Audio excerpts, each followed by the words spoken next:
We can start.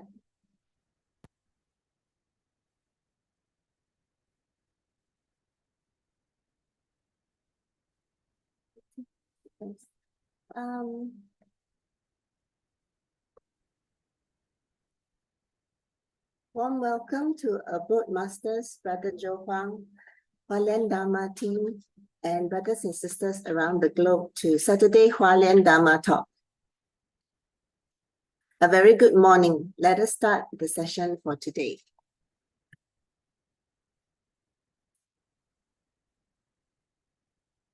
Shoulder the burden of the world with a joyful and willing heart. This is an excerpt from Master Cheng Yan's speech on November 23rd, 2023, Life Wisdom, urging the young volunteers to purify people's hearts and minds, encouraging all to practice vegetarianism and cherish all sentient beings, and mindfully awaken to the true value of life. Understanding the value of life, we will seize every moment. We must keep a record on the compassionate deeds of bodhisattvas and diligently and dedicatedly preserve the history of Tzu Chi.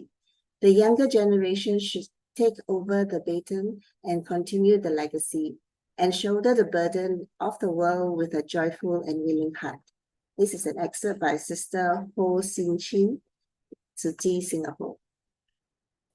Before we start,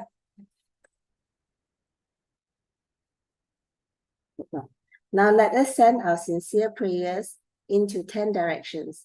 May the Sahel land be free from disaster and peace prevails in the world. Let us sing the prayer song with sincere piousness.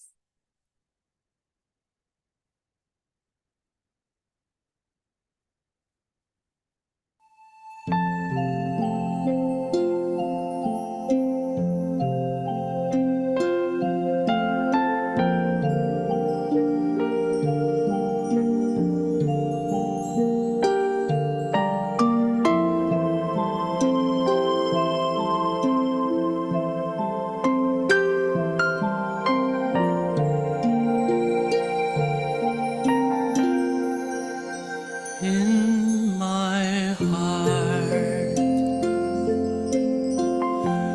I feel deep gratefulness.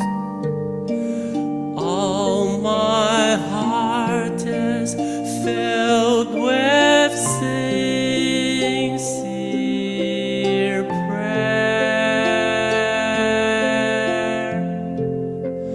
From all corners of the world, let us join our hearts and pray for a world of harmony and peace. In my heart, I feel deep gratefulness. May all the Buddhas hear my prayer. All united with one heart, let us end our hate with love. May there be no suffering hereafter.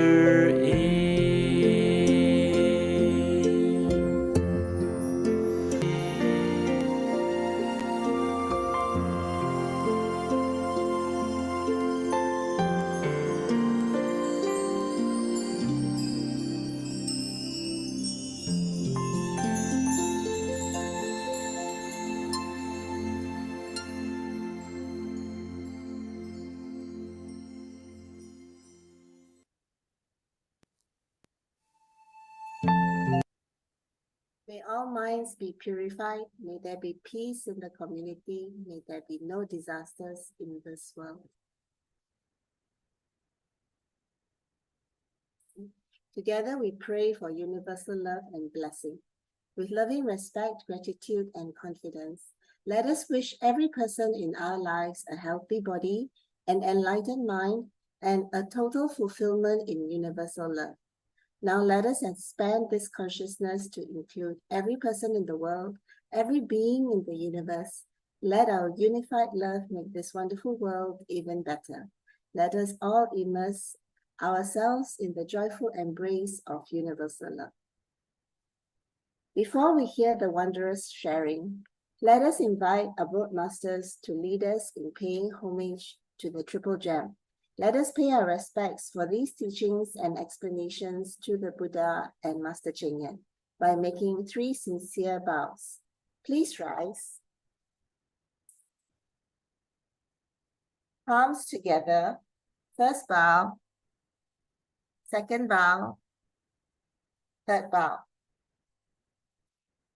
And a bow to our beloved Abode Masters who could join us today.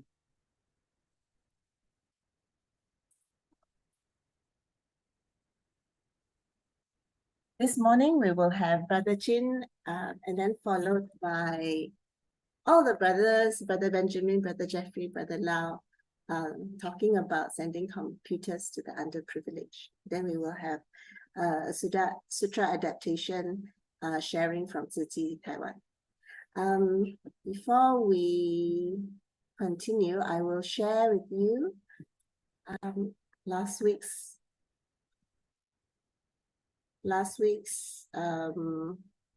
summary. Give me a sec, yeah.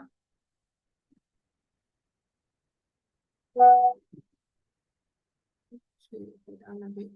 All right.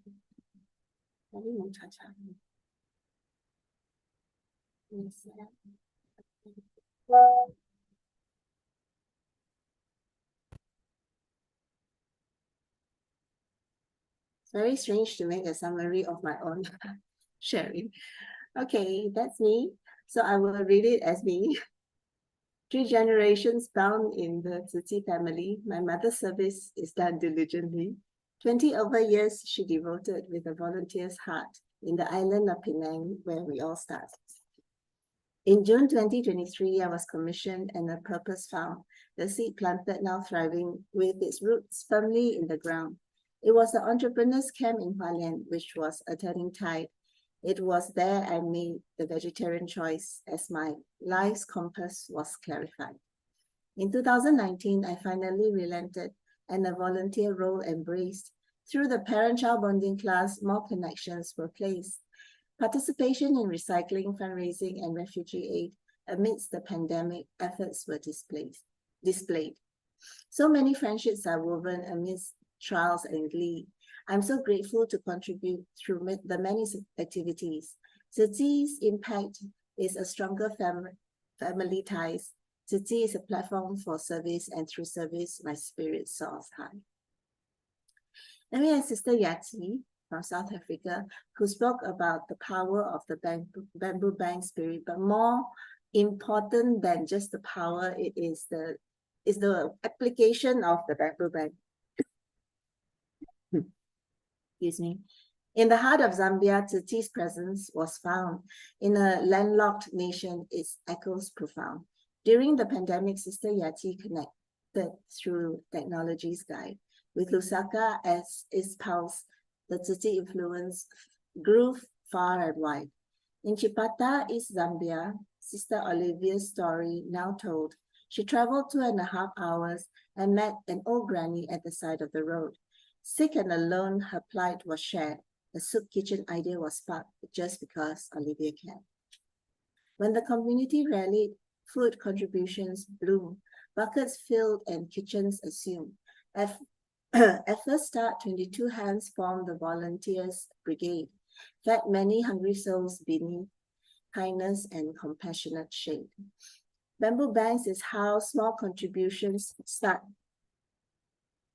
Olivia shared inspired tales touching each and every heart. Morning gatherings and Master Cheng Yan's teachings beam. Olivia shared prayers, aphorism in what seemed like a dream. The soup kitchen idea got a rebirth. Neighbors came to aid. Soil tilled and a veggie garden was easily laid.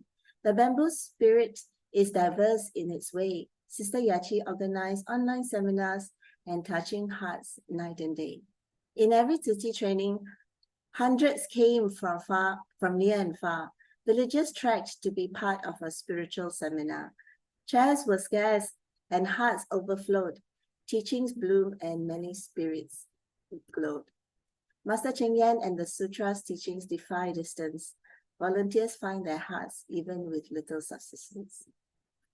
Thank you for listening. This is all my sharing for last week. Now I'll pass over to Brother Chin to do his sharing for this week. Over to you, Brother Chin. Thank you, Sister Su Ching. Right. So we have today been asked to share on my personal insights on peaceful practice. And this on obviously on chapter 14, which is practice in bringing peace and joy. Now, what this chapter is about, and I know that a number of you have been following every morning the teaching by Master Cheng Yan. So let me try to share with you on how I see this journey.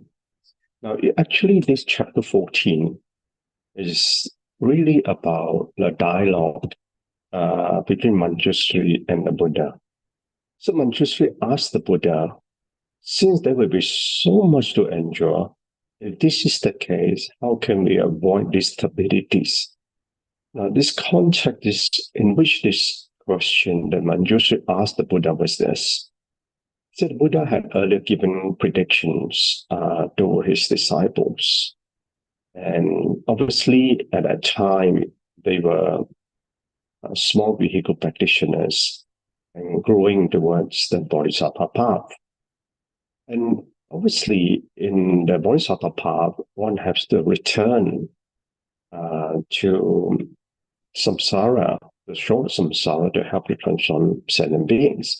But even in a short samsara, there is the sahawa in which we are in, and people are full of afflictions.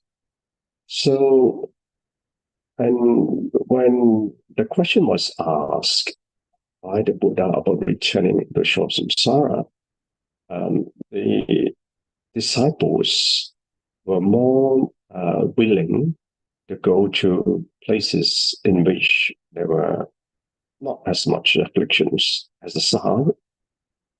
So, and the enlightened being, Manjushri, when he asked the Buddha, knew that this question to be asked because for the benefit of not just people of today, but for the those who had the aspiration to walk the Bodhisattva path, to enjoy in the Sahawa. The Sahawa is a world of endurance.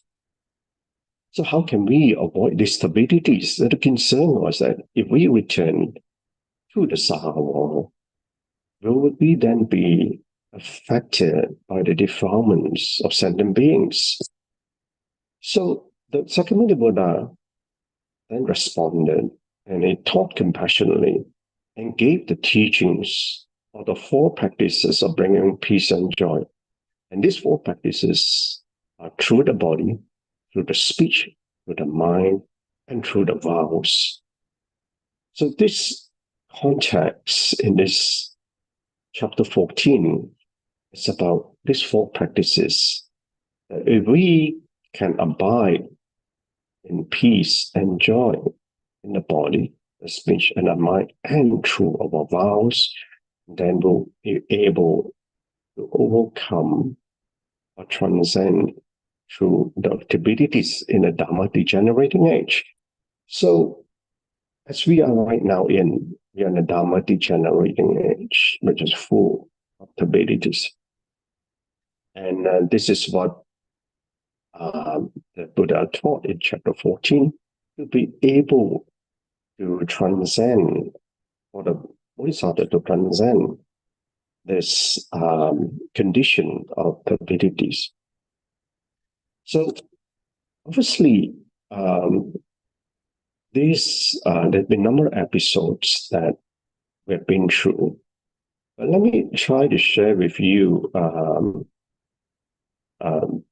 what I see are the key teachings. Now, in this Dharma degenerating age that we're in, what are these conditions? It says that in the practice of the Dharma, spiritual practitioners have slowly forgotten their own lifestyle of self-cultivation. They keep approaching the worldly style and therefore are susceptible to pleasures.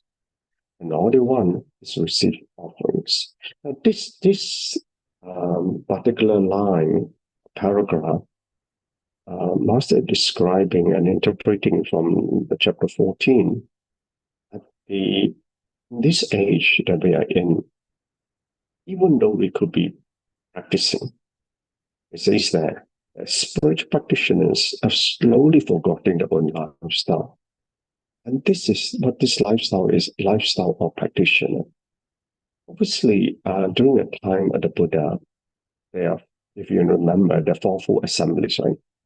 That is the bhikkhus, the bhikkhunis, The Upasaka and the Upasikas, the Bhikkhu and Bhikkhunis are the monks and the nuns. The Upasaka and Upasikas are the lay practitioners, the male and the females. So even in this age that we are in, we have forgotten how we should be, sort of lifestyle we should lead in those